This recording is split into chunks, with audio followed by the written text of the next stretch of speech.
Good evening and welcome to the Ontario Society of Professional Engineers All Candidates Virtual Town Hall, facilitated by the Chair of the OSPE Nominations Committee, Gkalimani.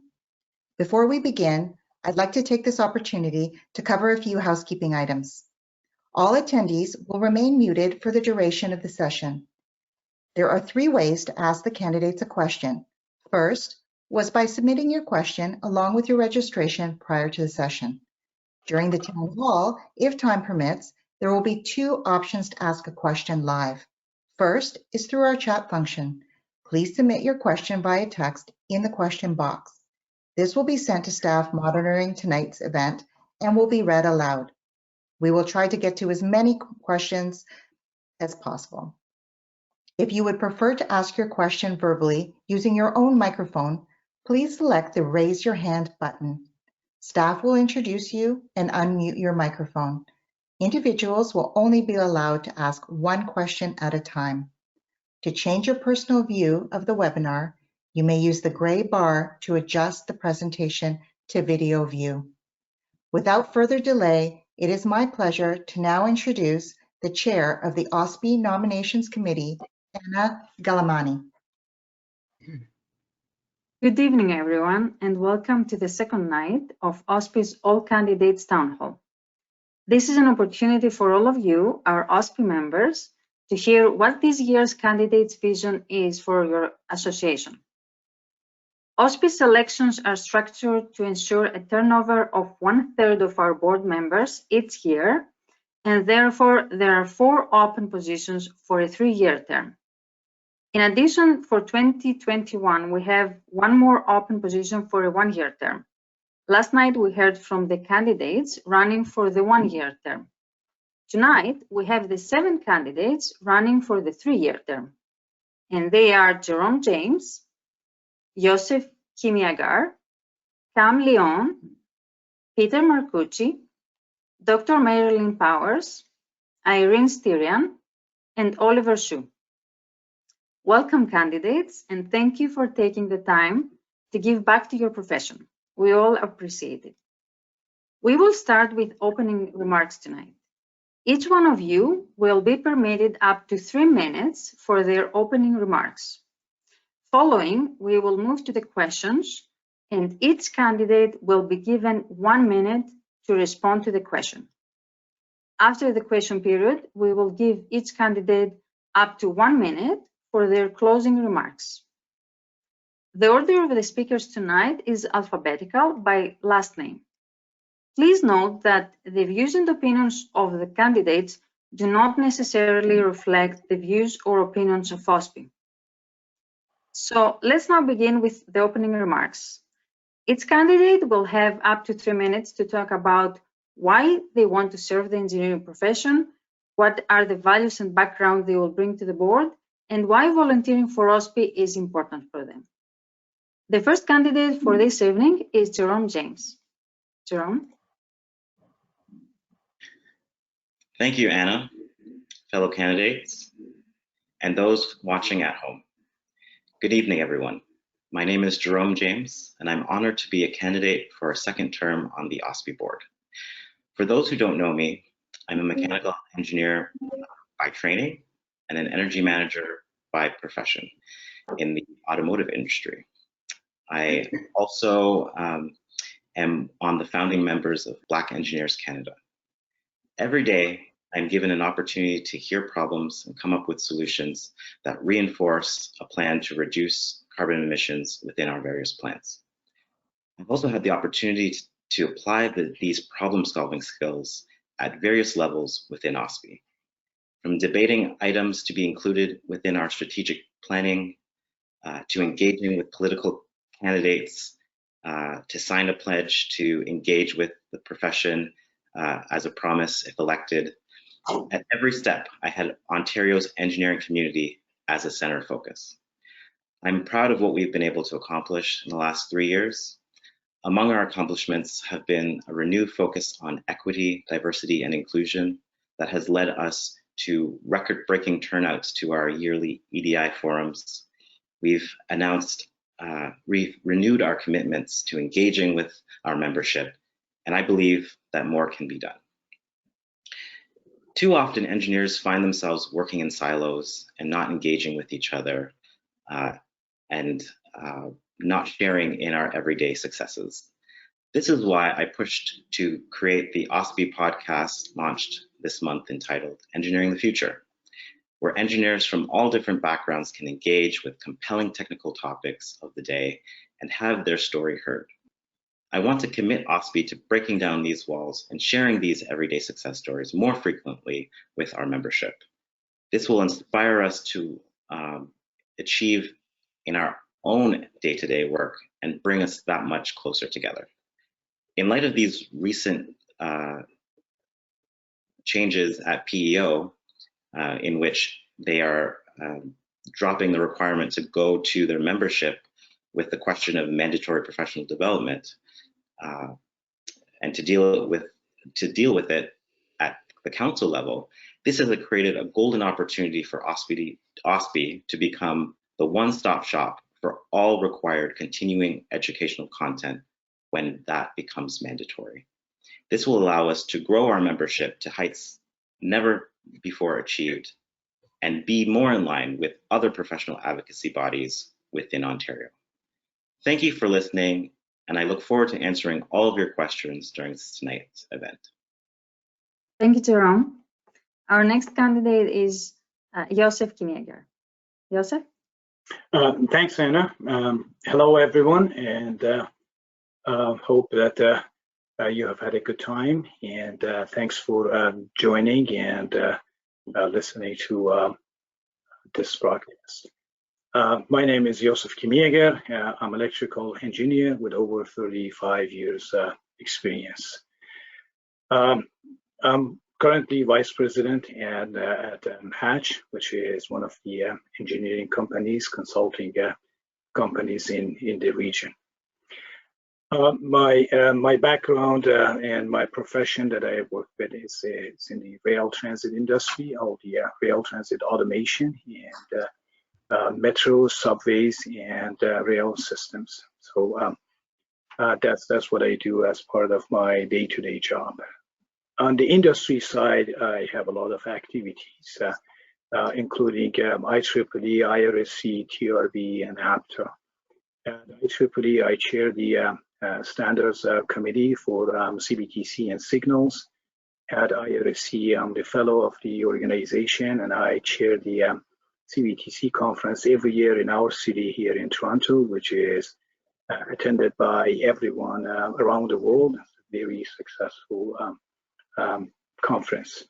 With TRB, I am a panel member for reviewing the papers, the technical papers that are submitted for publication and presentation. And at APTA, I'm a member of the Research and Technology Committee and the officer of that organization.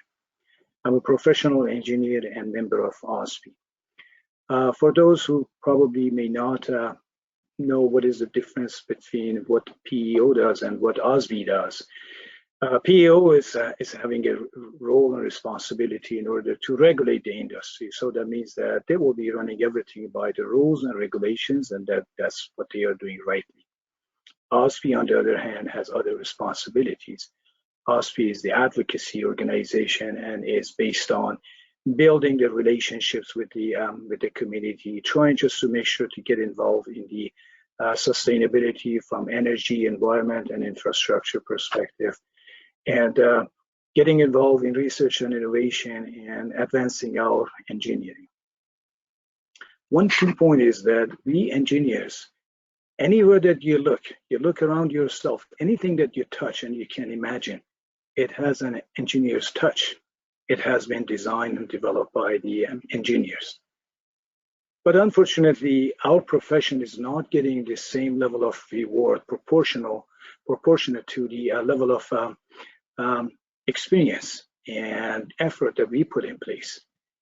So these are some of the areas that we want just to make sure to get into the root cause and see what we can do in order to make sure that the engineers get the reward that they deserve.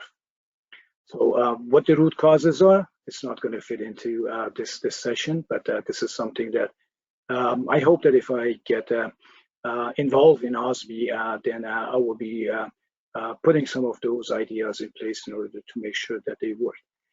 Another area is related to the younger professionals. We've got to make sure that we attract younger professionals as much as possible. They're the lifeline of our industry, the engineering.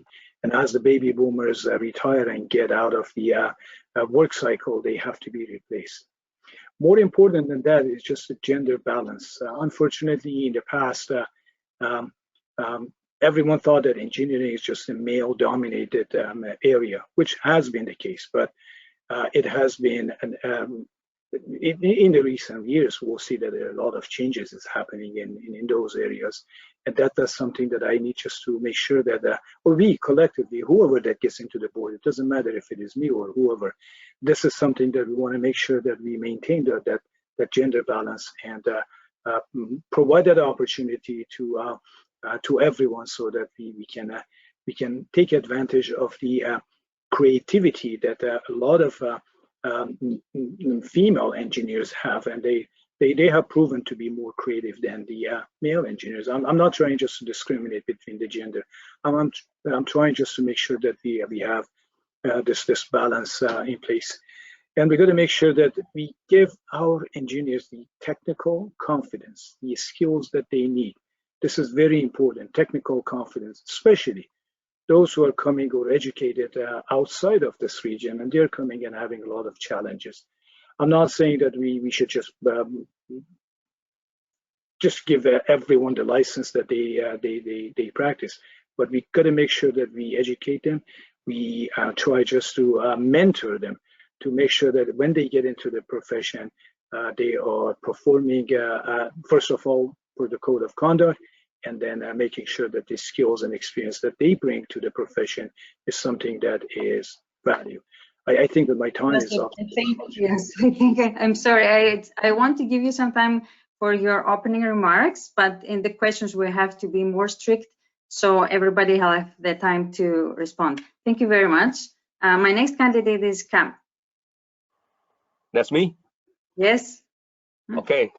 Yeah, my name is my name is Kam Leong. I've been Kam. My name is Kam Leong, and I am an electrical engineer, and I have been involved in the chapter affairs for the last almost 20 years with the York chapter, serving as from a director right up to being a chair, looking after the 8,000 members. So my previous career is with Ford Motor Company, and also GM of Canada. So I was involved in mostly in the electronics design. So if you see most of the cars in most of the GM cars that you see on the road, like the Chevy Equinox, the Chevy Camaro, yeah, all those is under my responsibility. I was part of the system network architecture.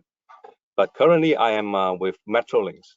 As you all know, Metrolinx is building a lot of railway infrastructure, and I'm responsible for the all the facilities, total of 65 stations, and ensuring that the design is safe and sound and deliver our passengers home safely.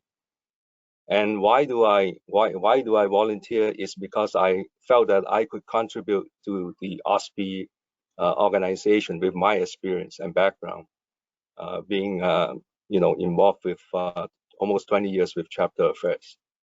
And the other thing is that I am also very passionate about mentoring, and currently I'm mentoring, doing mentoring work with the Canadian professional, and I've been doing that for the past 5 years. And I find that in mentoring foreign trained engineers is very not only helpful to them, but also provided me with an understanding of what the needs are. So having said that, I felt that with my experience, I can contribute to the OSPE network in trying to get new members, knowing that we have a problem with membership with OSPE, and I would, for sure, with my experience, I could contribute in bringing in more membership into OSPE. And the last thing is that I know that there are several gaps between PEO and OSPE, and I would like to bring those two organizations together and provide a unified voice to the general membership, and also provide some confidence to our membership in ensuring that the two organizations is sound and people are getting their value for money for it. Thank you. Thank you very much. Our next candidate is Peter Marcucci. Good evening, everyone. It's a pleasure to be here with you tonight. By way of my background, I'm a mechanical engineer by training. I spent my 30-year career in the electrical industry with Ontario Hydro, Ontario Power Generation, and the last stretch of my career with the Electrical Safety Authority. I actually performed what I'll call engineering for about 4 years of my 30-year career, and then moved into various other areas, including marketing and health and safety and facility management. I had a broad human resources, a broad range of experiences. I finished off my career in the Electrical Safety Authority, which is the regulator of the electrical industry. So I understand the role of a regulator, what a regulator does and should not be doing. After retiring from ESA, I spent a year at McMaster University completing the Director's College program and obtained the Certified Director's designation. I'm currently serving on the board of the Technical Standards and Safety Authority. I've been a member of OSPE since its inception, and even though I've been retired since 2012, I have continued to continue my membership in OSPE and also to continue my professional affiliation with the PEO, even though I don't do any what I'll call engineering work. I served on the OSPE board between 2015 and 2018. At that time, I wasn't able to pursue a second term because of the need to provide care for my parents. But I promised that when the time was right, I would be back. So here I am to contribute once again to the board. And my focus is really on governance and fulfilling responsibilities of a board member. And a board member has three responsibilities. A board has three responsibilities, and that's to hire and fire and manage the performance of the CEO of the organization. The board is responsible for working with the CEO and management to establish the strategic plan of the organization. And the board is responsible for monitoring the performance of the organization. We talk about it in terms of the board is responsible for putting their noses in, but keeping their fingers out of the organization. They're not there to replicate the role of management. And my experience with boards, and I think you've seen that in other areas, is the board sets the tone at the top of an organization. High-performing boards set a positive tone, and that reflects and manifests itself through the organization. Dysfunctional and poorly performing boards create dysfunctional and poorly performing organizations. And even if you have a great CEO and a great organization, if you've got a dysfunctional board that doesn't understand what its job is and doesn't execute properly, that impacts the organization, and over time, the organization will decline. And you don't have to look too far in the engineering world to see what happens when an organization has a dysfunctional board. So my focus, I believe, is really to provide a background in strong governance to OSPE and to support its governance practices and to provide and contribute to the board of directors in that area. Thank you. Thank you, Peter. Our next candidate is Dr. Marilyn Powers. Good evening. I am thrilled to be here today because I believe that OSPE is a great place to unite the engineering profession, giving us all this space to evolve in our field into one that's shaping society in this rapidly evolving technology that we have going on that all of us have actually had a hand in creating. So I bring to this board 20 years experience, more than 20 years experience applying engineering principles and technological advances to how we actually learn. And this started with the question of how do you teach a surgeon how to drill into bone in a safe way and then measure that he's competent to do it. I then grew that. I have contributed to a patent on haptic device, which is basically a great robot giving force feedback in the first neurosurgical training simulator in the world. And I took that from there. I got to work at a great company in Montreal called CAE, and we worked together to build out CAE healthcare. So I did a lot of planning, building, managing all kinds of different simulation technologies and services in order to train the next generation of healthcare professionals as we go out. And I learned a lot about starting up a company within a large organization that had lots of structure. I also got the great experience of working in a fairly new, it didn't exist when I went through school, software development world in the Kitchener-Waterloo sector, where I was a product manager in a software company building out and shepherding learning products right from discovery through development and into the market. And I did this all while IT was going through that change of being on-premise applications to moving into the cloud, into a SaaS delivery model that is much more continuous. So I have a broad range of competencies that I've garnered through that. Now I'm the Director of Academic Technology Integration and Innovation at Mohawk College. And there I'm primarily responsible for setting the digital strategy and executing it for how we're going to address emerging technologies and making sure that all of our graduates are fluent and digitally dexterous, I don't think that's a word, dexterity, in all of those emerging technologies that we all know about: blockchain, artificial intelligence, augmented reality, virtual reality, Internet of Things, cybersecurity, all of those. How do we get those? How do I get our graduates to make sure that they're all able to work in those fields, as well as making sure our faculty are digital champions? So I have a very technology focus, and emerging technology focus. And I've done all of this through my core values of human-centered design and collaborative design. So there's nothing I like more than really getting down to pinpointing the problem we're trying to solve, working with the people who are affected by that problem the most in coming up with a collaborative and human-centered design solution. Throughout all of these years, I have rarely worked alongside another professional engineer. I've worked alongside a lot of engineers, a lot of software, computer scientists, but this is where I believe that OSPE can be this gathering place for people to find a voice and to find a community. But to do that, we have to bring all of them in.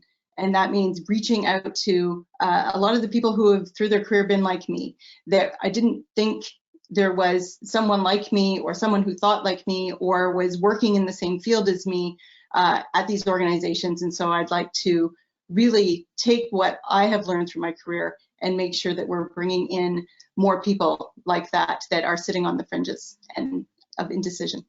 Thank you. Thank you, Marilyn. Now we go to Irene Sterian. Great, thank you very much. My name is Irene Sterian, and I'm an industrial engineer by training, and I currently have two jobs. I'm manager of technology and innovation at Celestica, which is an electronics manufacturing company. It's a global company. And I'm also president and CEO of Remap. which is a $50 million not-for-profit organization, which is funded by the federal government and by industry partners in Canada, looking to leverage the strength and synergies of both industry and academia and one-to-one matching in terms of funding. So I'm very passionate about technology and manufacturing in Canada, and I've had a career over 30 years, which has provided me the professional growth and inspiring opportunities to solve industry challenges. I'm very passionate about mentoring and sharing the benefit of this profession. And I feel like I can mentor one person at a time, or I can help OSPE through mentoring and through policy development on a broader scale here. I've been an entrepreneur as well as an intrapreneur. So intrapreneur working for a multinational company, and entrepreneur starting my own not-for-profit 7 years ago. I feel that engineers play an essential role in making the world a better place.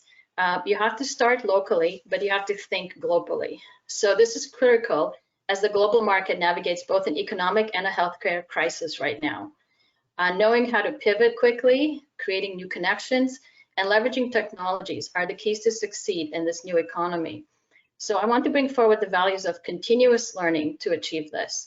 So long after I completed my engineering degree, and more than ever before, I remain dedicated to raising the bar for Ontario engineering talent and attracting multinational companies to this region to build a vibrant global technology hub for our future.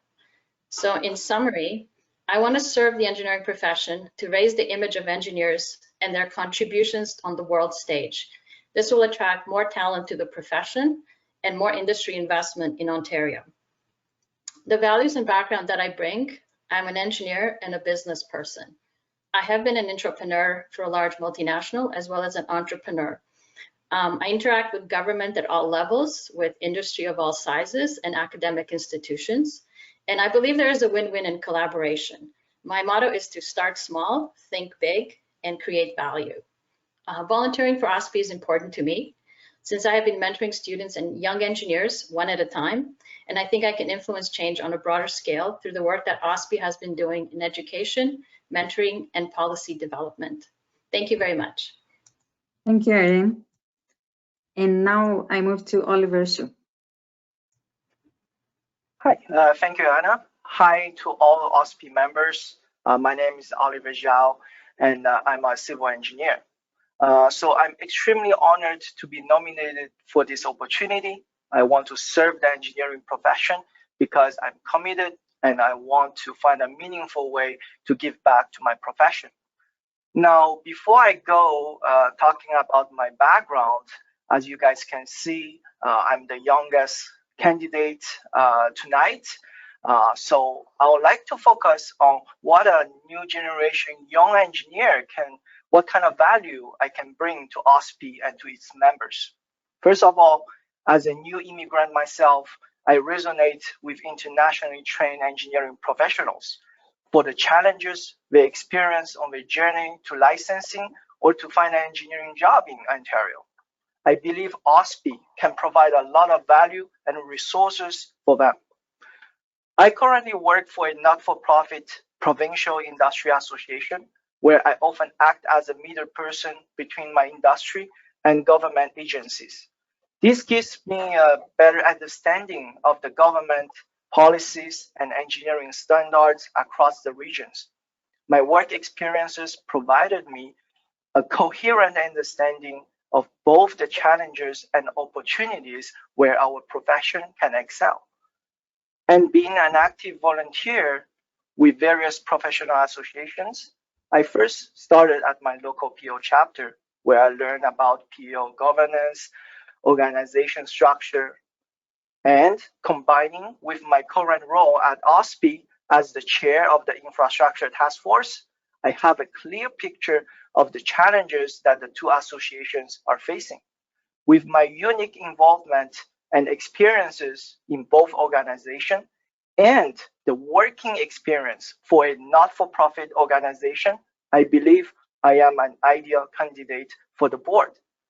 For me, volunteering for OSPE is important because I can see a lack of professional presence on major projects and government regulations, causing significant delays and financial setback.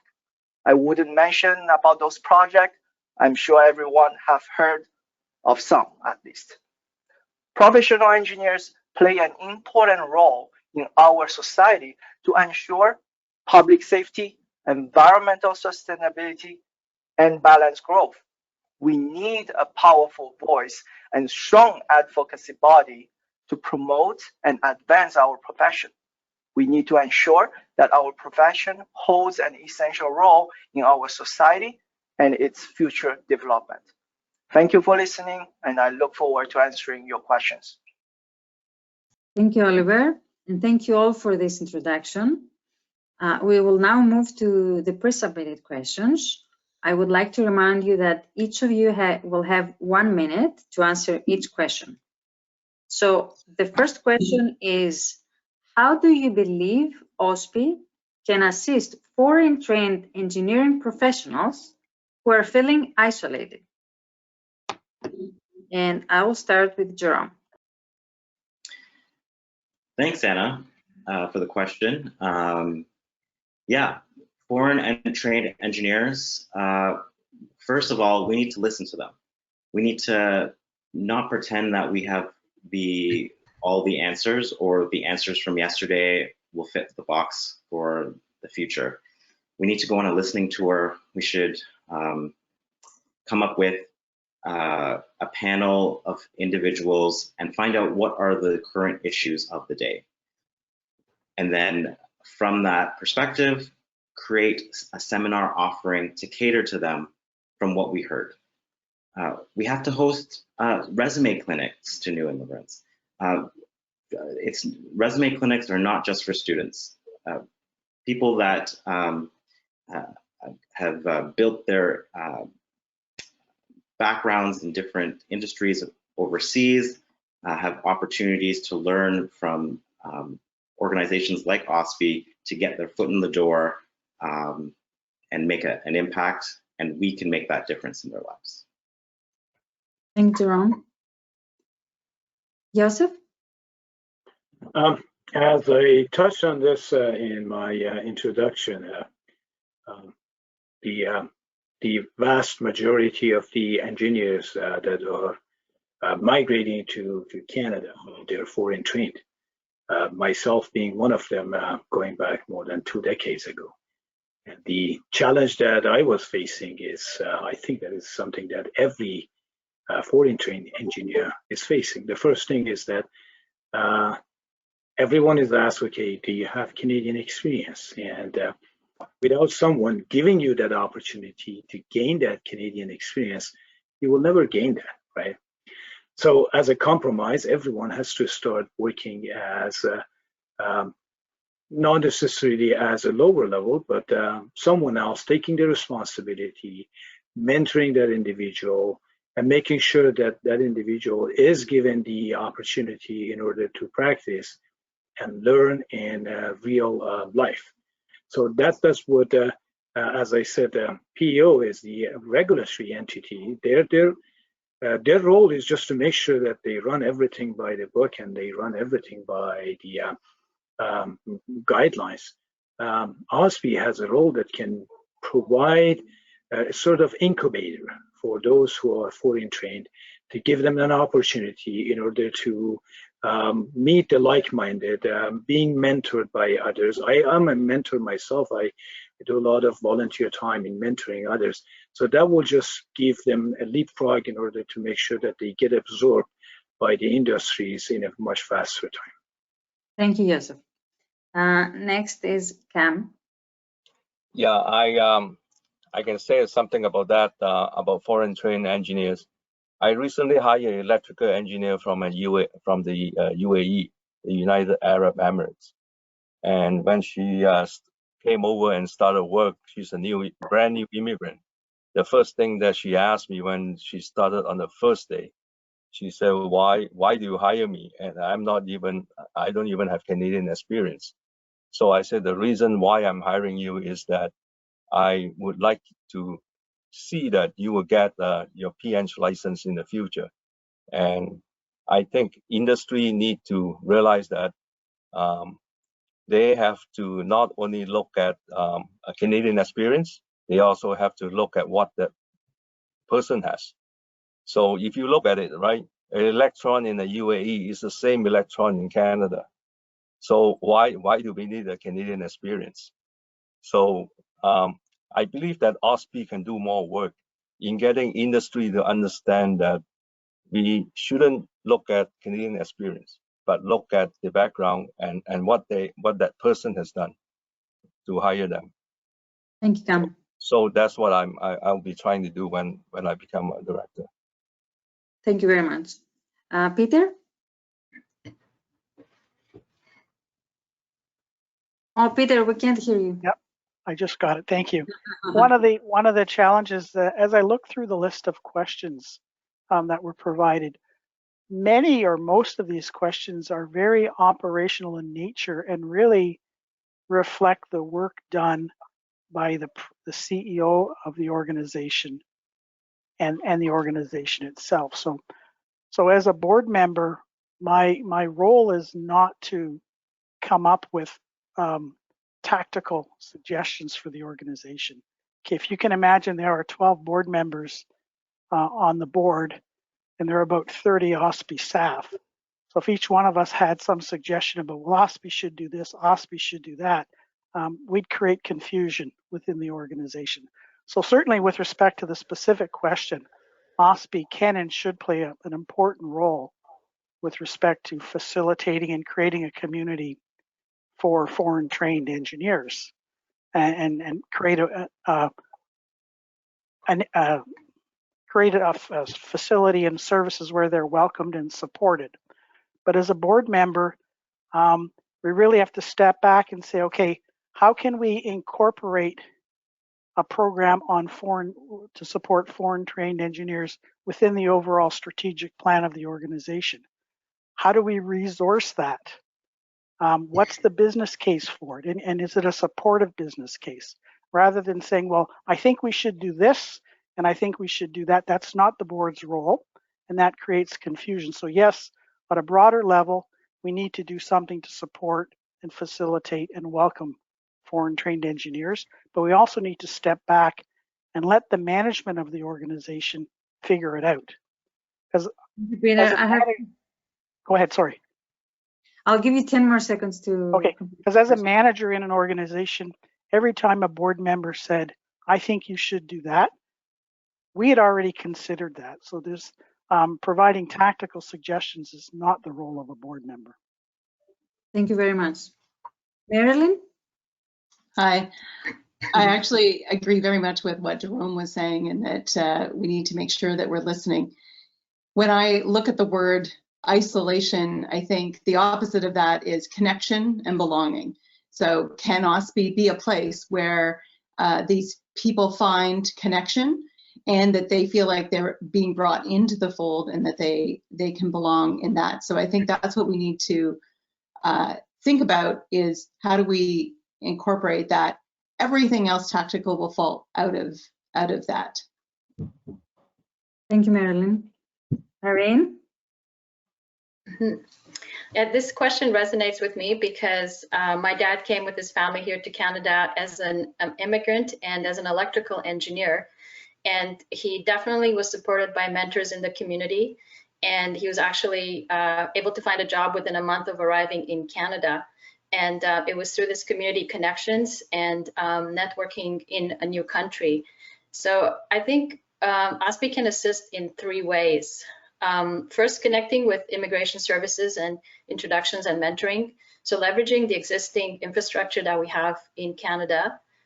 Secondly, I would say organizing speed mentoring events. And we've done this at Celestica as part of the Women's Collaboration Forum. And particularly, we focus on Thorncliffe Park, which is a community where a large majority of the population has emigrated from another country. And this speed mentoring can also include resume preparation and LinkedIn profiles. And lastly, Canada has launched the Canada 5030 Challenge, which is a toolkit which is provided in connecting us with underrepresented groups. And I would say leveraging that, and I know OSPE has signed up for the Canada 5030 Challenge, so leveraging that toolkit could also help. Thank you, Irene. Oliver. Thank you.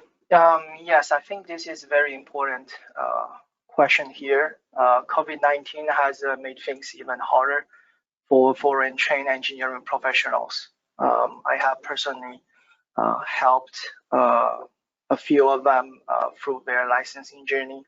It's not an easy process for them, for sure. I believe OSPE can offer and provide you an even better platform of resources.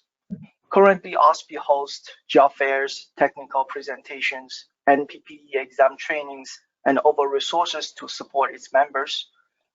If elected, I will call for additional efforts and supports to be offered and tailored to you. Actually, I just happened to talk to Maisha, who coordinates OSPE's mentorship program, when I was looking to volunteer myself as a mentor at OSPE. For those who don't know, OSPE recently launched a brand new mentoring program where you can book 1-hour appointment with a mentor of your choice to help you with specific questions, challenges that you're facing. This new program has huge potential of growth if we devote additional resources to it. So please visit OSPE's website and check out the program. Thank you, Oliver. I'll move to our next question, which is, what do you see as the biggest challenge engineers face today that OSPE should be addressing? Jerome, what would be your response? Thanks for the question. And yeah, this is one of the key questions that we need to be dealing with as an advocacy body. Technology is the biggest hurdle that we are facing as a profession.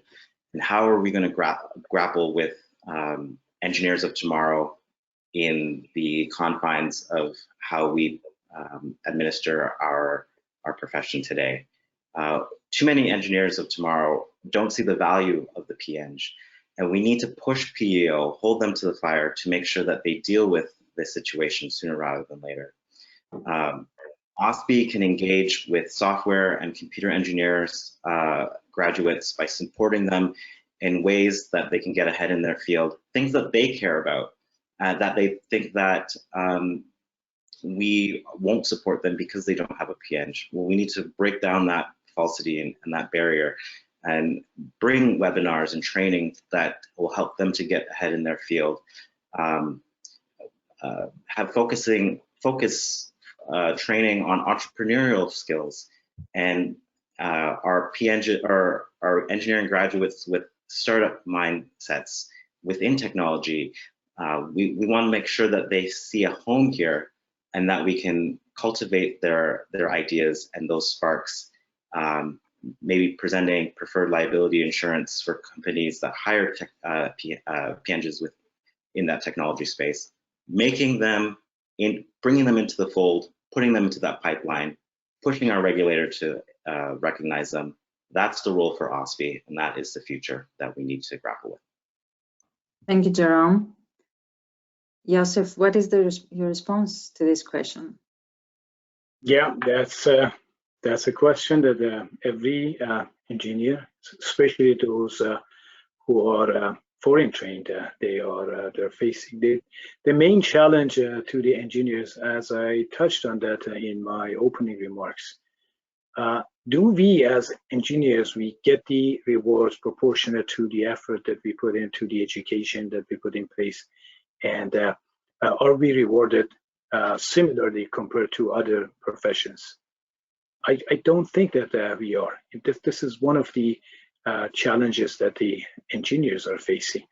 Another point is just to make sure that we attract younger professionals to the engineering discipline, to make sure that we get a fresh blood to our profession. If we don't do that, then we start losing our expertise and our experience.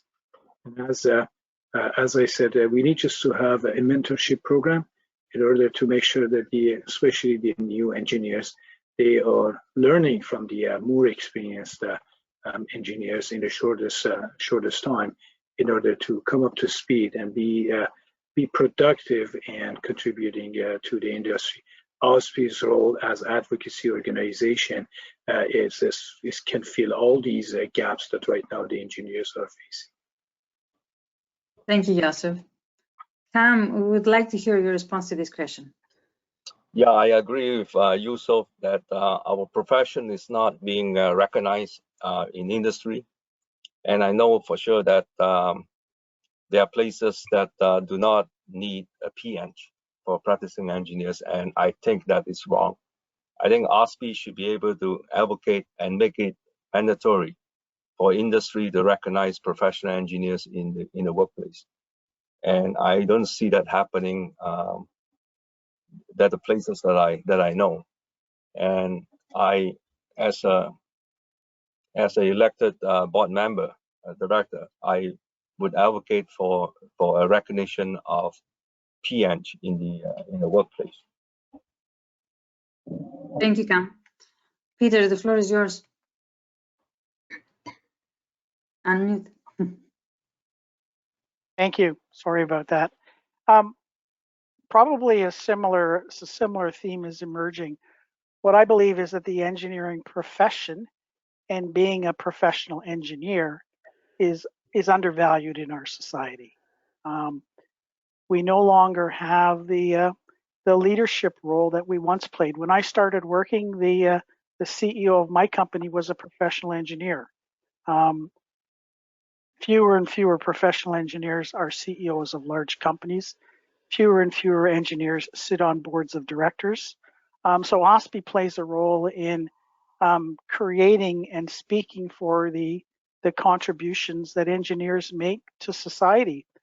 I'm certainly Dr. Fauci's getting a lot of airtime around COVID and the vaccine, but I suspect there's hundreds of engineers that are figuring out how are we going to manufacture and transport millions and millions and millions of doses of those vaccines around the world. So the contribution of engineers, I think, is not recognized, and I think that's the challenge. That's the challenge that leads to fewer and fewer people wanting to seek the professional registration as an engineer.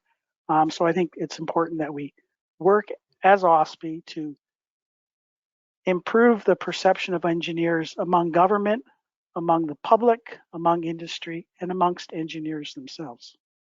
Thank you, Peter. Marilyn, sorry. Honestly, I prepared this answer before everybody else did the exact same thing. I think professional engineers, we have an image problem. Nobody knows what we are in public. In fact, I have been asked if P.Eng stands for Professor of English several times, not just once, several times. So I believe this is where we need to focus. I graduated from engineering Waterloo mid-90s, and the question was, well, you don't really have to register, and only if you have to stamp documents. Of course, none of us actually knew whether we would ever have to stamp documents or not.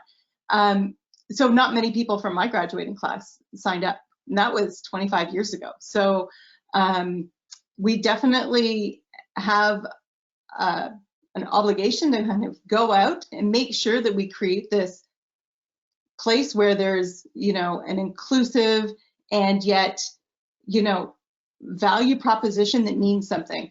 And I like to second what Jerome was saying about bringing in the software engineers. They're called engineers. They are and we can thank Silicon Valley for doing that, but that's what they did.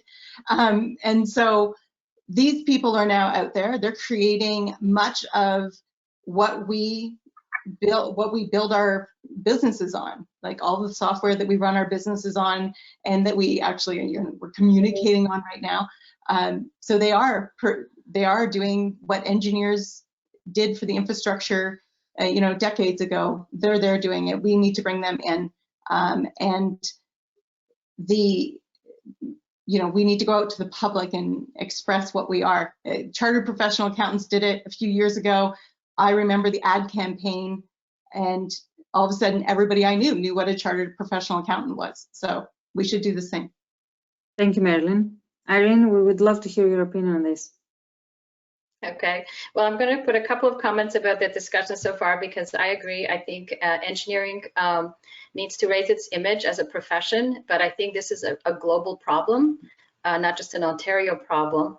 I work with engineers in the US a lot, and their P.Eng designations means a lot. It's very difficult to get.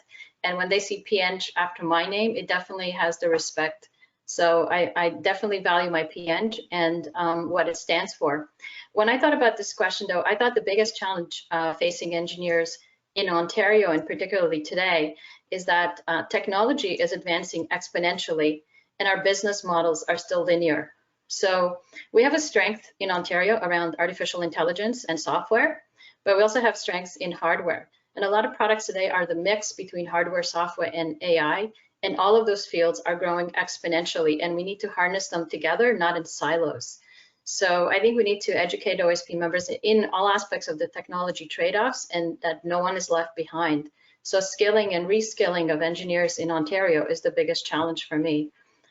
Education around technology and new business models is really what I like to look at in terms of harnessing this technology.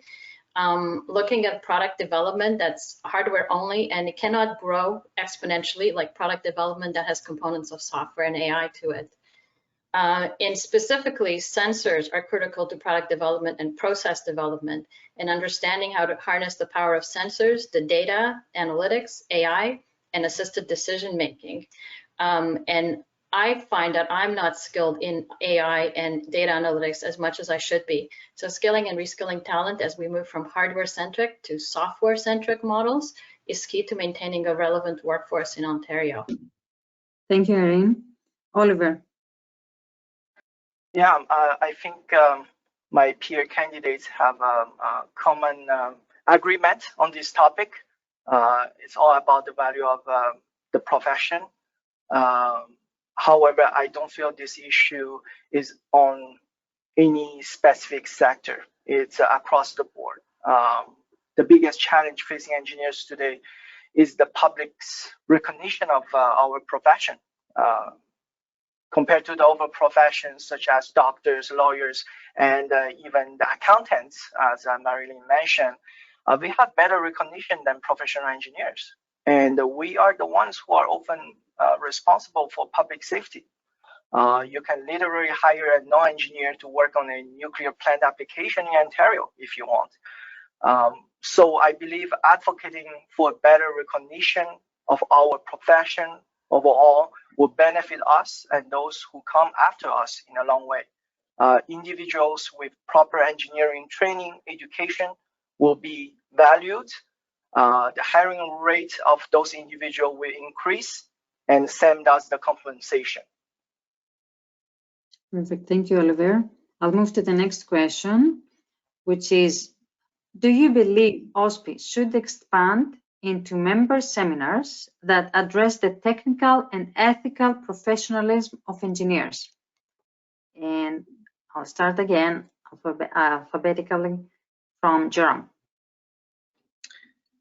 Thank you for this question. Absolutely.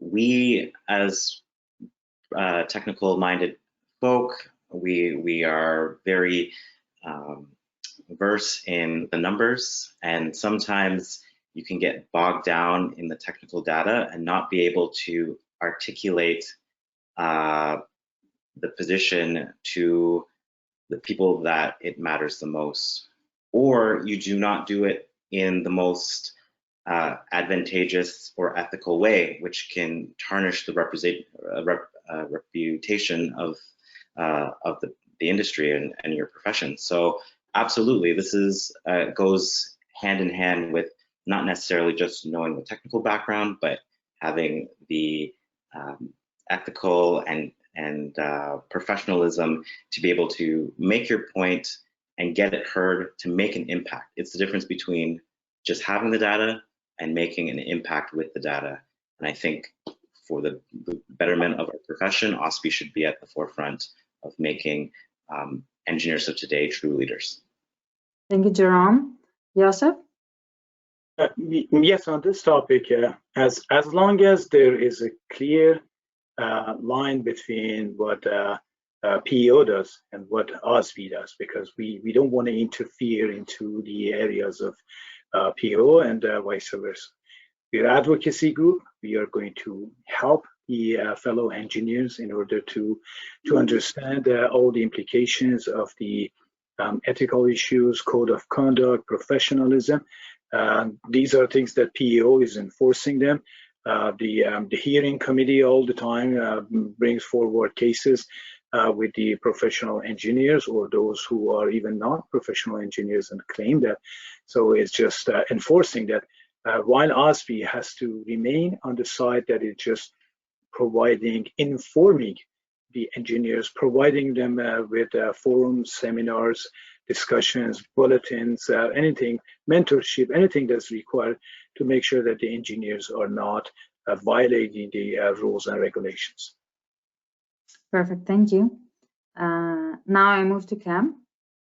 Yeah, these days I'm doing a lot of standards and engineering. And I believe that technical and ethical professionalism for engineers is very important. If you look at Elliott Lake, right, the collapse of the roof, that's one very good example that we need to make our engineers aware of the technical and ethical professionalism they have to put in all designs. And if you talk to a project manager, all he's interested in is cost and schedule. And as an engineering standards manager, I'm interested in assurance. So we have to make people aware, the professional engineers aware of the technical and ethical professionalism that they have to undertake. Thank you, Kam. Peter? My mic's on this time. Thank you. Certainly, OSPE exists to provide services that add value to its members. So if there is a need for seminars or training or information on ethics and professional ethics, then OSPE can and should provide those services to its members. As a board member, the questions I would ask the CEO is, have you looked at providing these services? What's the member feedback on the need for the services? What is the particular value that OSPE can provide? What options have we considered? Is there a business case? How do you manage providing these services in conjunction with the other things that OSPE has to do? So those are the kinds of questions the board needs to be asking of the organization.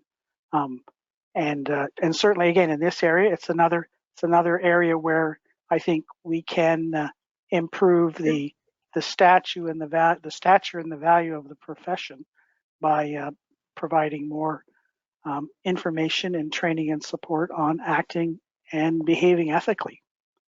It's an interesting, just as an aside, the Canadian Standards Association did a study among university students a few years ago, and they found that about 70% of university students had actually cheated on their exams. And they had three reasons. One, they were pushed for time. They were busy. They wanted to get a good grade. And so it just became commonplace to cheat on an exam. So that's the kind of ethical dilemma we find ourselves in, and it was quite surprising. Thank you, Peter. Now I move to Marilyn. We face that ethical question all the time. How can we actually download online proctoring and take into account the poor students on the other side and whatever they've got in their backgrounds? I think that OSPE should go into this realm. I think it's a great forum to have a seminar as long as it sparks discussion, especially around a lot of the ethical considerations you have to take into account when you're building out an emerging technology. So artificial intelligence is the easiest one to pick on here. Somebody's programming it to make decisions. And if it's an autonomous car and that decision is, do I hit the light post killing all the occupants of the car, or do I hit the family that's going, that's on the crosswalk because that saves the occupants of the car? How do you make those decisions? So that's where I think the seminar should go in. When we talk about ethics, it's more of like, these inventions that we have are going to create an impact. What are we doing to make sure that's a good impact versus a bad impact on society? Perfect. Thank you, Marilyn. Irene? Yeah, thank you. I guess when I got my P.Eng, I had to take a course in engineering law and another course in engineering ethics. And I always thought it was interesting that it had to be two separate courses and it can't be one. So I agree. I think there should be definitely both technical and ethical education. I believe there's a technical innovation and social innovation that happens, and both of them need to be addressed. And as I mentioned earlier in my previous comments, products today have this combination of hardware, software, and AI, and the latter portion is open to bias and interpretation, as Marilyn just mentioned. So the Canadian government has a three-pronged approach to funding, and I think that OSPE could have a two-pronged approach to education. And so I'm funded from a REMA point of view by the federal government, which is tri-agency, and it's CIHR, Canadian Institutes of Health, NSERC, Natural Science and Engineering Research Council, and SSHRC, Social Science and Humanities Research Council. So the work that I do and the project that I lead have to have a component of all those three elements in them. It can't just be engineering. So I think the technical and ethical issues go hand in hand in product and process development, and engineers need to be cognizant of both. Thank you, Irene. And now we move to Oliver. Thank you, Anna. So OSPE's mandate is to advocate for our profession. One important way to do that is to elevate the profile of our profession. As many of you recently received the announcement on PEO's council decision to make PEAK, PEO's continuing professional development program, mandatory, I think OSPE should be able to provide technical and professional seminars that benefit its member in gaining technical knowledge and at the same time contribute to their licensing requirements. I think it's the perfect opportunity, as mentioned by Jerome earlier, and I strongly believe that this initiative will greatly benefit our members, increase the member involvement in OSPE, and also attract new members to OSPE. Thank you, Oliver. Our next question is, what do you feel are some of the gaps that need to be identified between PEO and OSPE? Jerome. Yes, thank you for the question. I believe the gaps between PEO and OSPE can be summed up largely by the memberships of each organization being confused on what activities are supposed to be solely in the realm of OSPE and what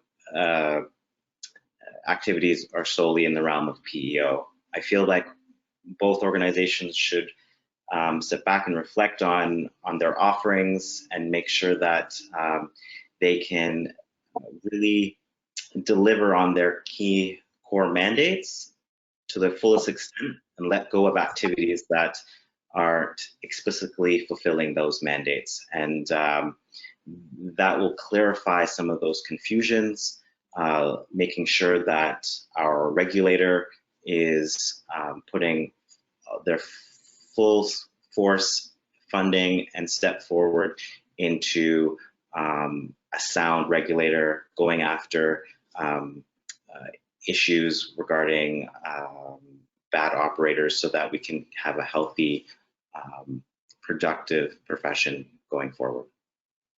Thank you, Jerome. We move to Yousef. Yeah, on this question, my point is that I'm more concerned about the overlaps than gaps. Yes, there might be some gaps, but I think that overlaps might be something that got to make sure that we minimize those. Let's say, for example, PO has a political, the government's relation liaison group, and OSPE also has the PAN political access network. So these two are approaching the politicians. And since I have been, I'm a member of PAN at OSPE, and with a lot of connections and ties to the politicians, they keep asking me that, okay, what do you do and what does PEO does? Because both organizations approach the same politicians in the region, whether they are ministers or MPs or MPPs and so on, because that's one of the areas that we need to make sure that our politicians are properly informed. And again, Peter came up with an example about the CEOs, how many CEOs are P.Eng or engineers. I have to say that how many of our politicians are engineers? We need more engineers in politics. Some people say that there are two different mindsets. Either you're engineer or politician. If you become politician, you forget about engineering and vice versa. That should not be the case. So that's just on the side I could share with everyone. Thank you, Yousef. Our next candidate is Kam. Yousef, it's interesting that you brought up the government. Just want to let everybody know that the Chinese government is made up of all engineers. That's side information. But anyways, the gaps that with PEO and OSPE could be summed up in two words: collaboration and integration. So these two groups need to collaborate with each other, and I don't see that happening right now with the and that's one of the gaps. And the other one is integration. We need to have the two groups work as an integrated team, and that way, by working collaboratively and an integrated team, we are able to provide a unified voice, right? And not somebody saying a different, saying a different story from each other. So a unified voice is important, with clear and open communications between the two groups on governance and policies. Thank you, Kam. Peter. Thank you. I spent the last decade or so of my career as a regulator. So I know specifically what a regulator does. I've spent time with Malcolm Sparrow, who's a professor of regulatory practice at Harvard University, and I'm sort of a devotee of his modern regulatory approach.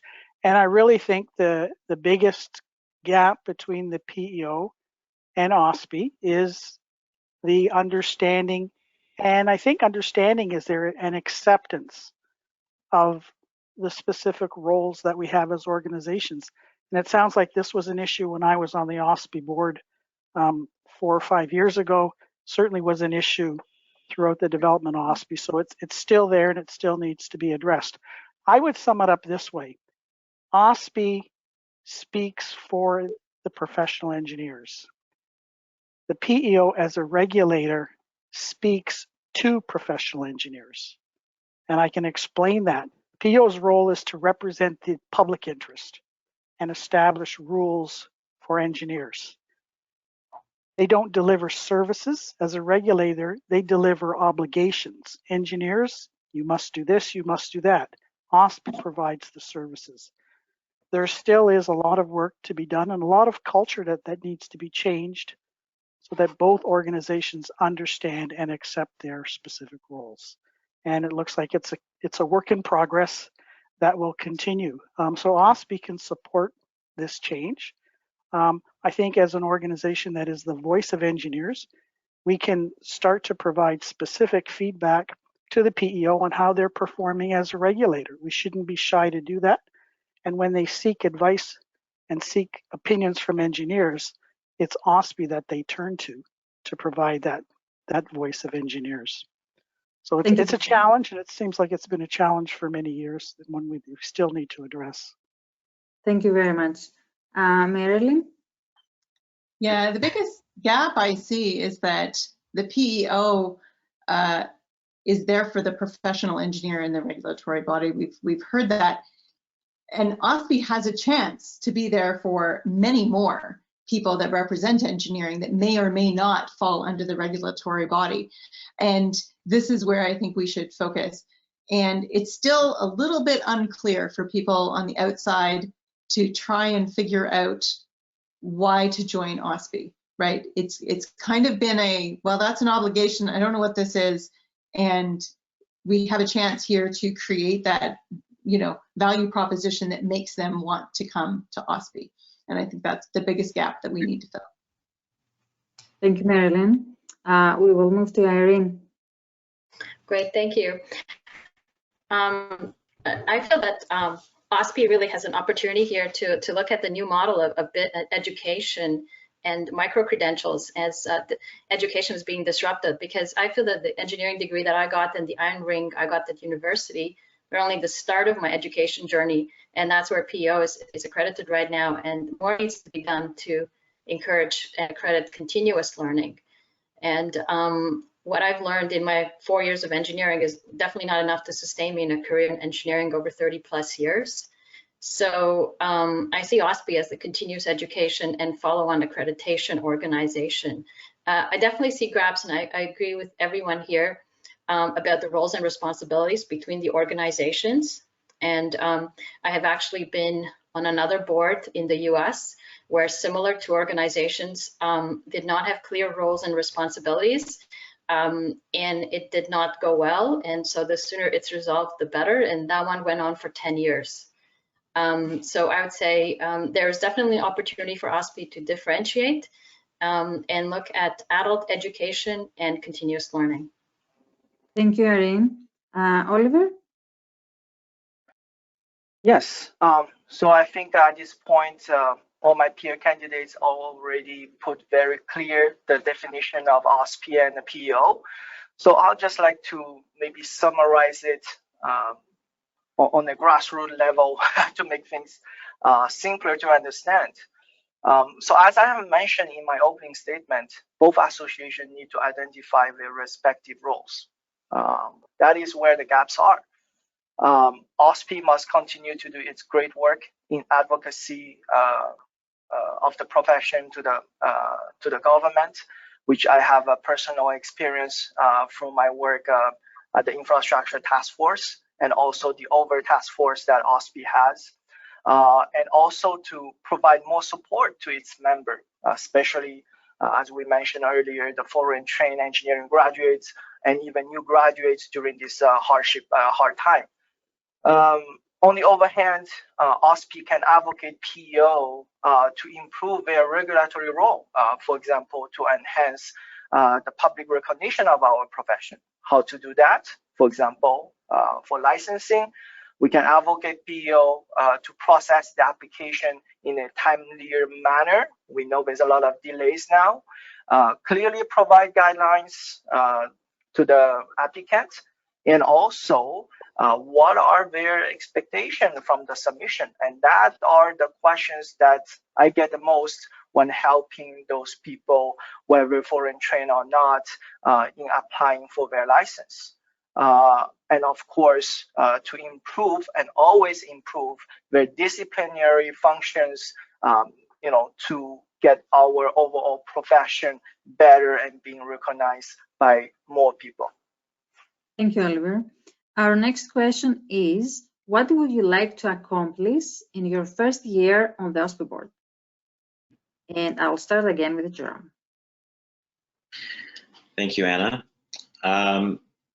In my first year of second term on the OSPE board, I would love to continue to renew that two-way communication between OSPE and its membership that I mentioned earlier. I think this is critical for our membership to see themselves and find a home and a place to feel the value added of being a member. And this will be done through the newly established engineering podcast, as well as engineering talk series, and more avenues to engage with our membership moving forward. I want OSPE to be on a path to be a respected authority when engaging with the public on issues and current events of a technical manner. Too often we see on the news people that have no business talking about the technical merits of ideas being the authority on those ideas. And I think that OSPE needs to step up their game and be outward facing to the public more to make sure that our position and our technical prowess is respected, and it should be a commonplace and a common occurrence in Ontario today. We've done it a few times in the past, especially with the release of some of the white papers that OSPI's put out with regards to energy pricing in Ontario. We've had a media following from that. This should be a common occurrence, and moving forward, more opportunities to engage with the public to show the technical abilities and understanding of Ontario's engineers. Thank you, Jerome. Yousef? Yes, OSPE used to have a lot of public events, in-person events. That was a good forum for people coming together. Unfortunately, because of the pandemic in the last year or so, we see a void in those events. And that, at least from my perspective, it has created a gap and a vacuum between the members. So this is something that we need just to find a way in order to have some more virtual gatherings so that people can at least come together in the virtual world until we get a chance in order to come together again. That's the first thing that can be achieved. It's just a low-hanging fruit.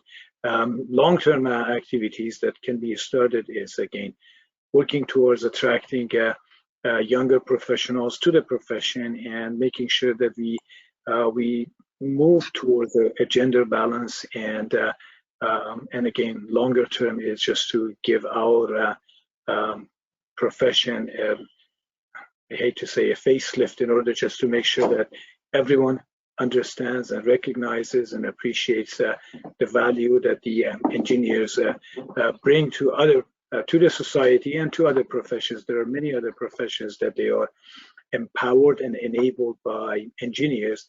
Unfortunately, we are falling short on getting our fair share. Thank you, Yousef. Kam? Yeah, the first thing that we need to do for OSPE is be sustainable. Seeing that our membership has not increased over the years and it's actually dropping. So as Yousef say, we need more gatherings and activities to attract more members, and even attending chapter meetings, and making aware that there is an organization called OSPE to the general membership, and also attending other functions like employment agencies that come in and provide a seminar, and attracting more of this type of activity that would increase the interest of the members at large and attracting them to OSPE. Thank you, Kam. Peter? Thank you. These are the kinds of questions that cause me a little bit of uneasiness as a potential board member. So a board member's role is not to act individually, it's to act collectively. So board members that come to a board with a specific agenda can cause problems. So our role is not to run the organization, not to do, but to ask questions, to govern the organization. So rather than get into specific tactical suggestions, which we have lots of, and as I was counting, we've probably had about 20 or 30 different OSPE should do this, OSPE should do that. And that's without even talking to the staff or the CEO about what they think OSPE should do.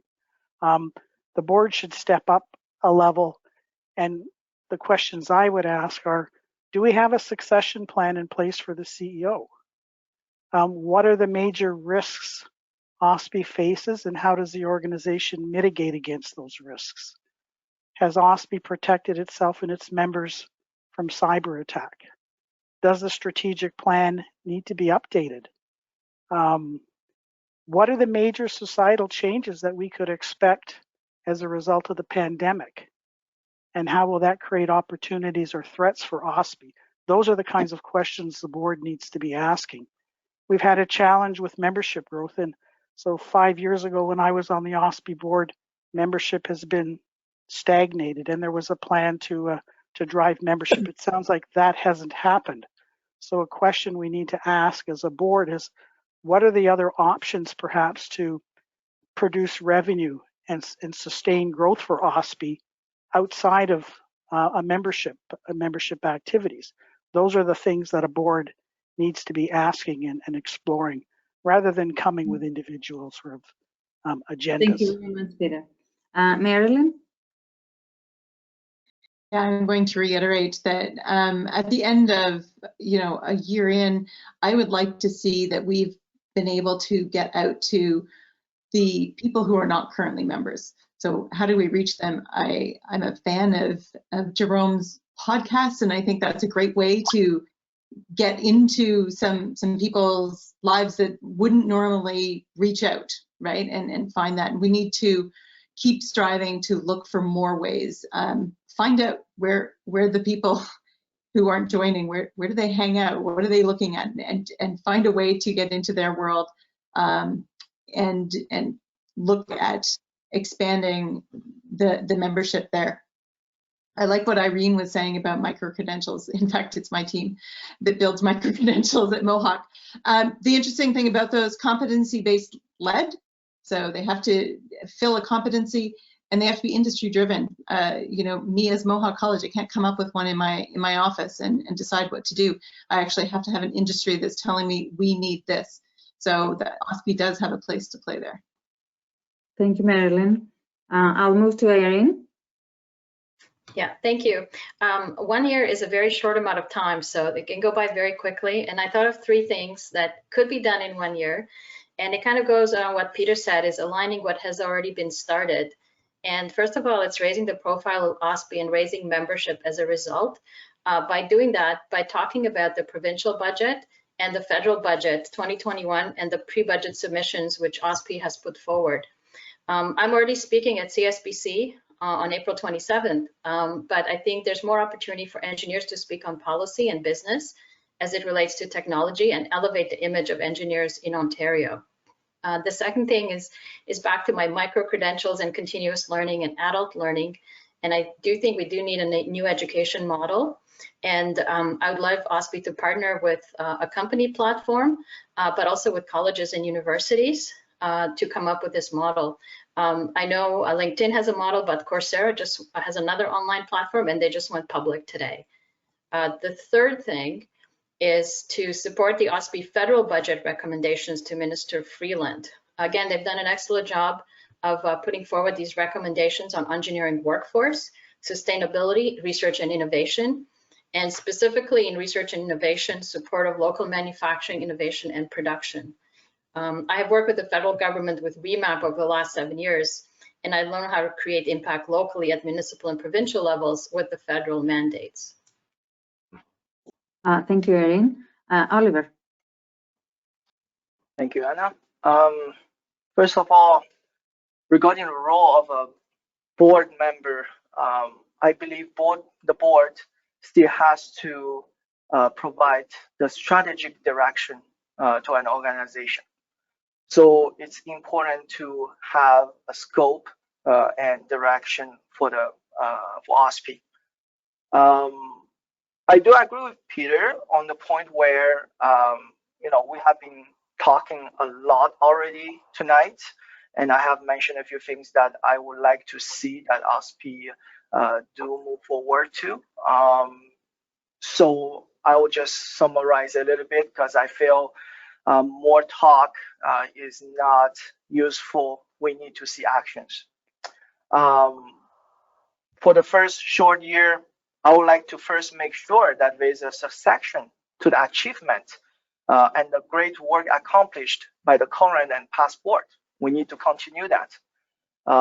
Then I'll probably go and motion for continued and additional support to all our members who are in desperate need during this challenge time. Provide them with additional and tailored support. And that's where we should start. Thank you, Oliver. We will now move to the audience questions, if we have any. Dana? Hi, Anna. Yes, thank you. I do have some other submitted questions here. The first one is, should OSPE be advocating for engineers to have fact-based voice at the political table or for benefits to the profession? Okay, Jerome. Wow, so it's always hard to come out the gate running here. No.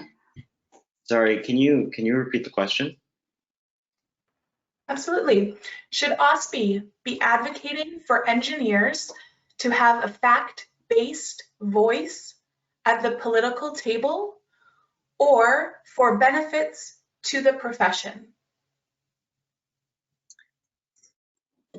I think a fact-based voice is important. Benefits to the profession is what we are all here. It's the name of the game, advocacy on behalf of engineers to benefit our membership at every level of government.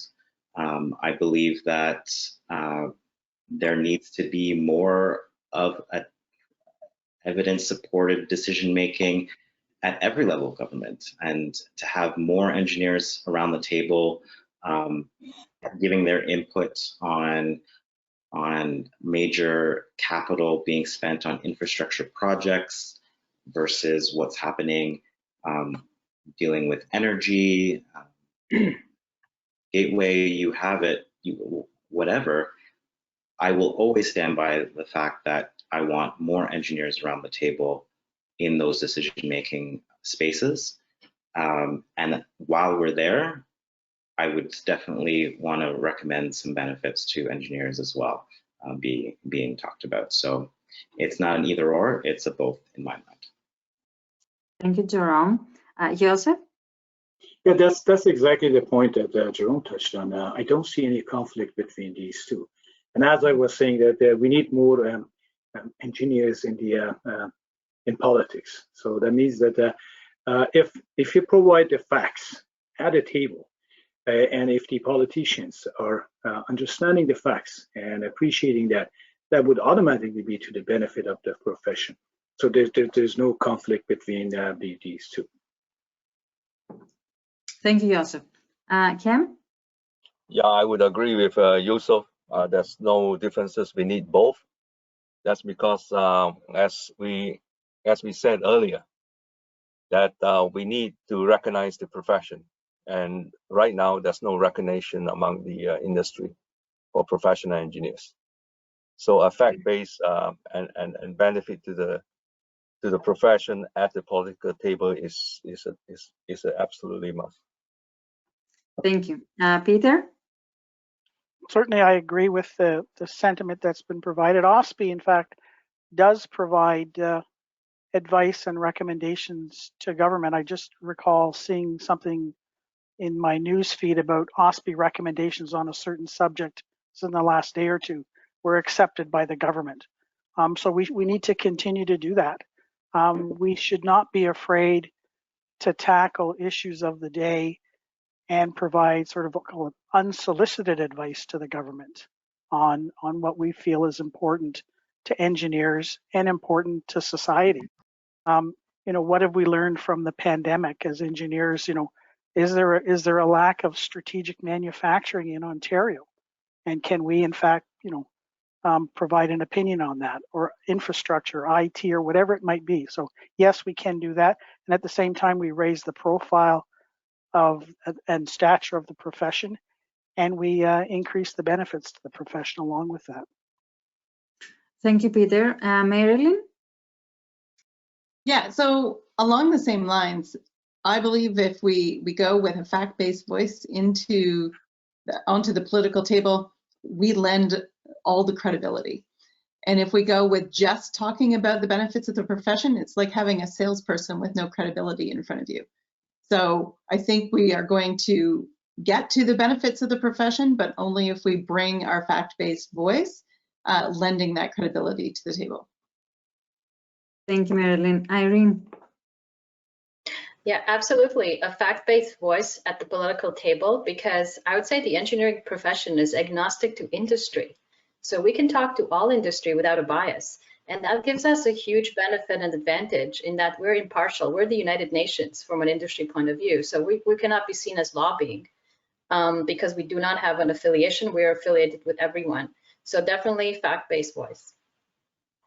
Thank you, Irene. Oliver. Thank you for the question. So yes, first of all, I agree with this. Now, I'd like to share two pieces of information. One, as part of the infrastructure task force, we do OSPE does come up with a lot of fact-based research article and submission to the Ontario government. And we have been doing great in terms of the government responses that's achieved by OSPE. So that's one. Two, in terms of my work, I don't know if you know that OSPE is part of the CDAO, which is the Construction and Design Alliance of Ontario. So I personally work in the infrastructure sector. I know about this association because it includes over 10 associations, advocacy associations in this industry. So pulling out their website, you can see that the Construction and Design Alliance is a collaborative organization of association with mandates related to Ontario's infrastructure. And it is a forum or a platform for discussion, development, and advocacy of broader construction industry issues related to provincial government policy, legislation, and regulation. So as you can see, OSPE is already doing a lot of work in terms on this topic, and I think OSPE should continue its great achievement and its great work in terms of advocating for our whole profession, collaborating with those in the industry so we can have a stronger voice together. Thank you, Oliver. We will take one last question from the audience. Dana? Thank you, Anna. Our last question is, do you think OSPE should be advocating for all things engineering or solely for engineers, which means the P.Eng license? Okay, Jerome. I believe that OSPE should be advocating for all things engineering. We need to be the gateway to promoting engineering and not just P.Engs. We want to promote the pathway to P.Engship, but along that way, there's so many other opportunities to engage with the engineering profession that doesn't take away from the work that our support of P.Engs is, but as we support the profession of engineering, the P.Eng will increase in value and everything will be brought up together. And I believe that that's the value chain that OSPE can fill, is looking at the engineering graduate all the way to your mid-late career professional engineer and everything in between. How do we support people in that trajectory, in that technical career path, and in turn create a more prosperous profession in Ontario for everyone. Thank you, Jerome. Yousef, what is your opinion? Ideally, I would love to see that every engineer is a licensed engineer, is a P.Eng, but it may not be practical. So, but OSPE's role should not be limited to those who are licensed.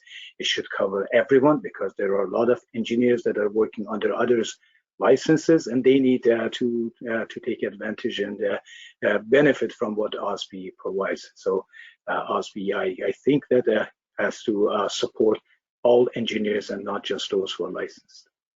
Thank you, Yousef. Kam? Yeah, I have the same thought. As you know, in my workplace, there are a lot of engineers in training, And I think OSPE should be supporting them in providing guidance and mentoring to them in getting their P.Eng license. And I, for one, is doing a lot of mentoring work at my workplace and also outside of my workplace. And I find that all things engineering and the P.Eng license is important. Thank you, Kam. Peter. I certainly would support sort of expanding the size of the tent to invite and reach out to other sort of engineers. When I was on the board of OSPE a number of years ago, I think we did put forward a motion to change the bylaws of the organization to allow non-P.Engs to actually sit on the board and obtain a position on the board. That went to the membership, and we got tremendous pushback from OSPE members on that. But that was an example of trying to expand the size of the tent and welcome others who aren't P.Engs into the organization, with the view to creating a pathway, if you will, to certification for those who want it. So yes, I think it's, if the timing is right this time and there's support for that kind of idea, then we certainly should, as an organization, pursue that. Thank you, Peter. Marilyn? Yeah, and I think I've alluded to it before that I agree that we should be an organization for all things engineering. And we should expand that to be beyond just registered professional engineers, because a lot of people don't identify with needing to be a professional engineer. And there still is a place where they want to find that identity that they went to school for. They're an engineer. And I think this is where OSPE could play a big role. And I do agree that by doing that and having a place where people find that, you might find that more of them will start registering to become the professional engineer designation as well. Thank you. Irene? Yeah, as well, I think of OSPE as all things engineering, and I think of engineers without borders. That's how OSPE looks like to me.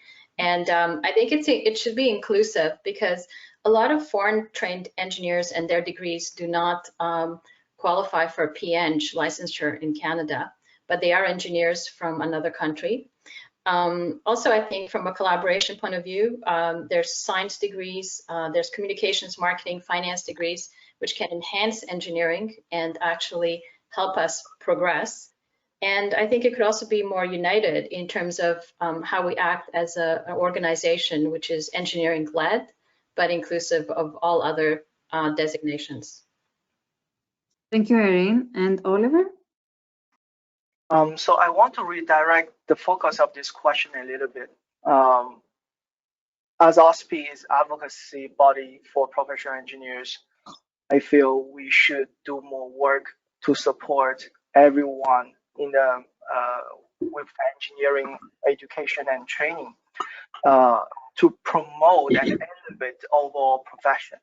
Now, if we achieve that, it will bring more value to the profession, and in return, that will make our profession, make professional engineers like ourselves here more proud of this profession.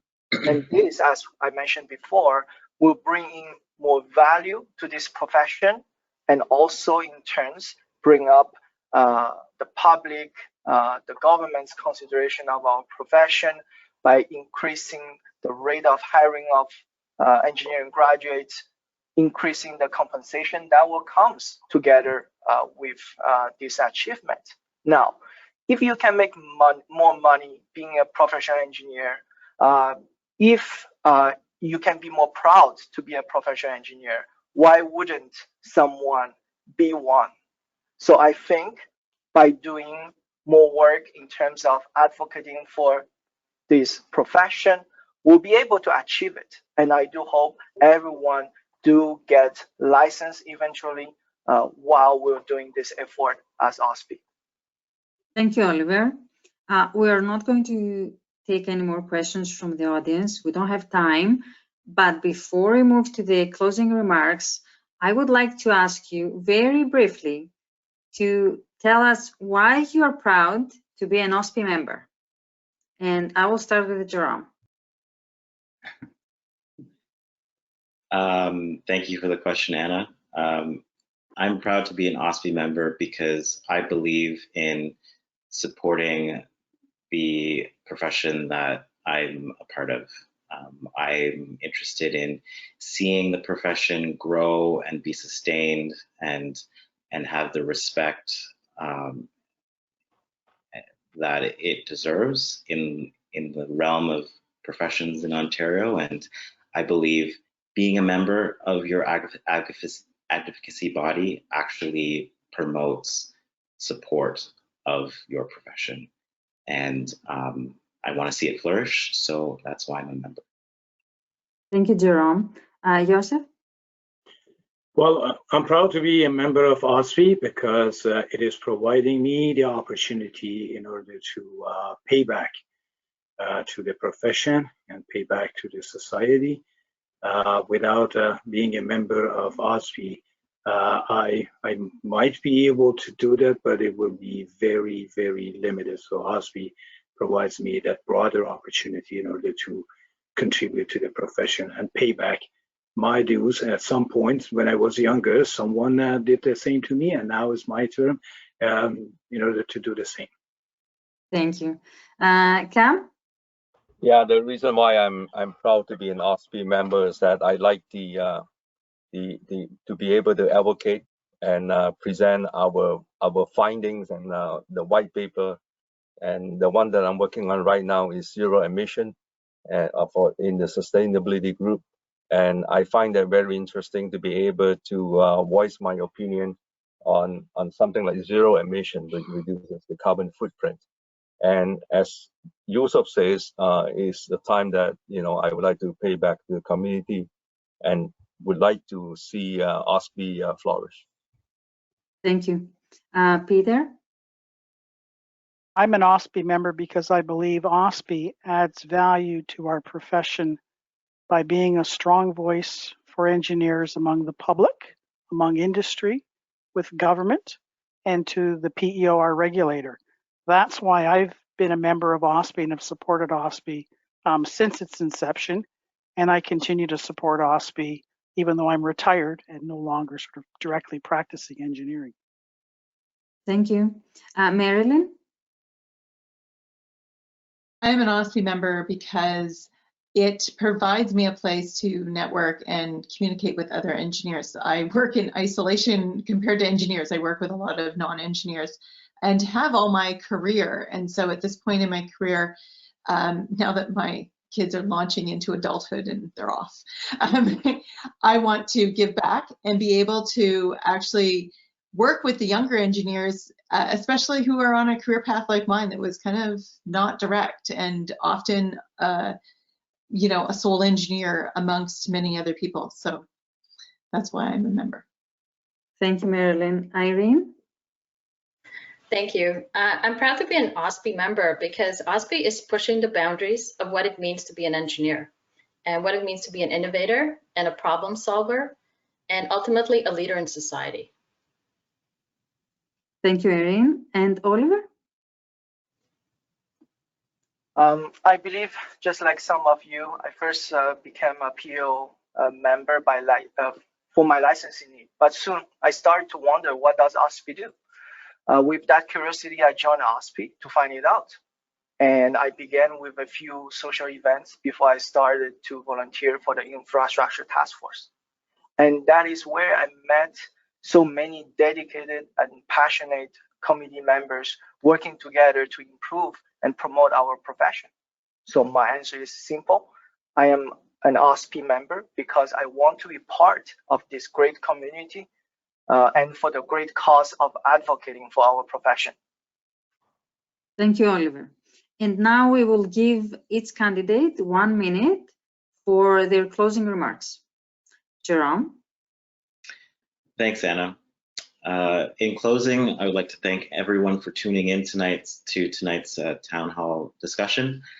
I hope you were able to get all of your questions answered adequately. And I would just want to reiterate some themes that we went over tonight that I think I will take to heart if I was elected for a second term. I would really like to focus on our renewed mandate to engage and listen to our membership and react accordingly. To recognize the needs of our technical immigrant population, to help create pathways and support them on their journeys to P.Engs and beyond, and doubling down on providing webinars and course-based offerings of technical content to meet continuous education requirements as they become mandatory. Holding PEO to account to make sure that they follow their mandate on providing a world-class regulatory body for engineers in Ontario, and finding a way to tap into emerging technology professionals of engineering graduates within those fields, to bring them into the fold, to make sure that they feel that there's a home in OSPE and within the engineering profession in Ontario. Thank you so much for listening. Thank you, Jerome. Now we move to Yousef. Well, thanks, Anna, for moderating this session. First of all, kudos to OSPE for assembling this panel. Wealth of knowledge and experience around here. My friend Kam, my fellow engineers, Jerome, Irene, Peter, Marilyn, and Oliver, all great people. If I get elected, I will have a chance in order to share my decades of experience with my other colleagues and fellow board members. That's my goal. And Peter was touching on a lot of good points that we need just to pave the road in order for the new ideas to flourish. We are not going to drive that. We need just to make sure that we pave the road, and we are not coming with radical ideas, but at the same time bringing the experience, sharing it with others, and letting the organization in order to run that. And as a closing remark, one last suggestion. I might have started my suggestions right now. I felt sorry for Jerome taking the first question all the time, and also for all of us to take the last question all the time, because he was running out of probably everything else.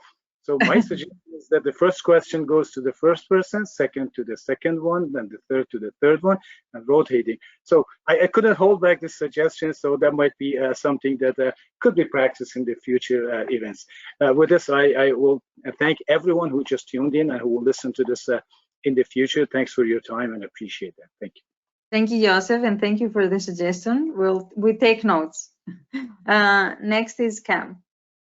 Yeah, thank you, Anna, and the rest of the team that is running for the for the board. And I really from this forum, I really learned a lot from everyone, and there's a lot of light bulbs that turn on. So from listening to all the different all the different information that's coming into me, I have an idea of what I would like to do when I get elected. So those questions are very valuable to me, and I also thank you for everyone that came and attended the meeting. I know it's a long meeting, but in the end, I wish everybody all the best and stay safe from the pandemic. Thank you very much, Peter. Thank you, everyone, for the opportunity to share my views and answer your questions. A board of directors is made up of a group of people with a matrix of different skills.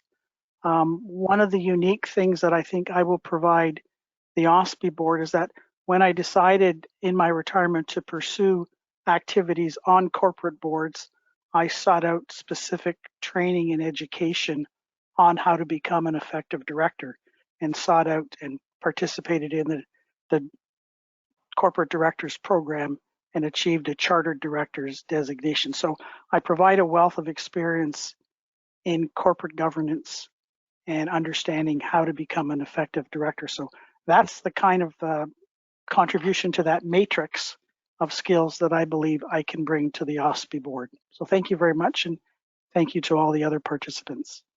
Thank you, Peter. Marilyn? Yeah.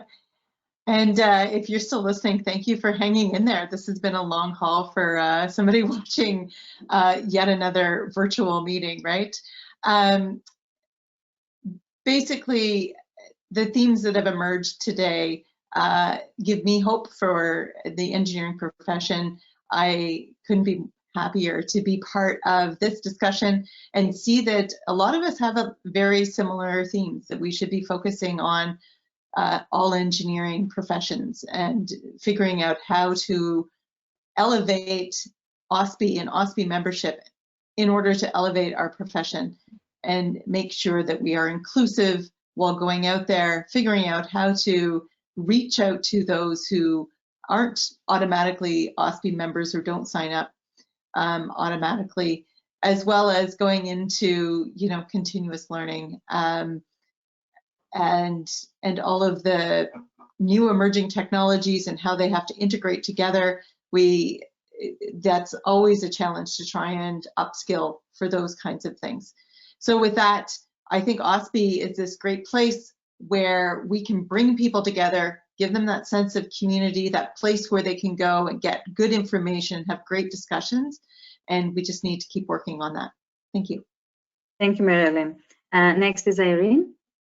Great, thank you. Thank you very much, Anna, Valeria, and Dana for putting this town hall together. And thank you very much for listening to this marathon, I would say, town hall.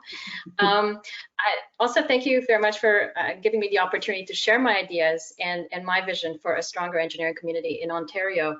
I like to think in threes, and my motto is start small, think big, and create value. But if I were to leave you with three things where I think I can add value to OSPE in the future, is to raise the profile of the organization, particularly through policy and government relations, and continuing the work that has been already started by OSPE. Secondly is through continuous learning and adult education, and continuing for engineers to improve their education that they started at university. And thirdly, I'd say no engineer left behind, whether P.Eng or not, and leveraging business and technology to show the business advantage of what engineers can bring to the table. Thank you. Thank you, Irene. And Oliver. Thank you, Anna. First of all, I would like to thank those who tune in tonight and those who will be watching this later for your time. And also to Dana and Valeria, who's running tonight's event in the background. I also want to thank my peer candidates for the great discussions tonight and also your will to serve our profession. Now, I want to thank personally the nomination committee chair, Anna Gkalimani. She is actually the one who first brought me into OSPE. We share the same passion for our profession, and in return, we are giving back by dedicating ourselves to the advocacy of our great profession. Once elected, I will work to elevate engineers' role in Ontario, to promote for diversity, inclusivity, and to enhance the public image of our profession. Let's make our profession greater and stronger together. Thank you all. Thank you, Oliver.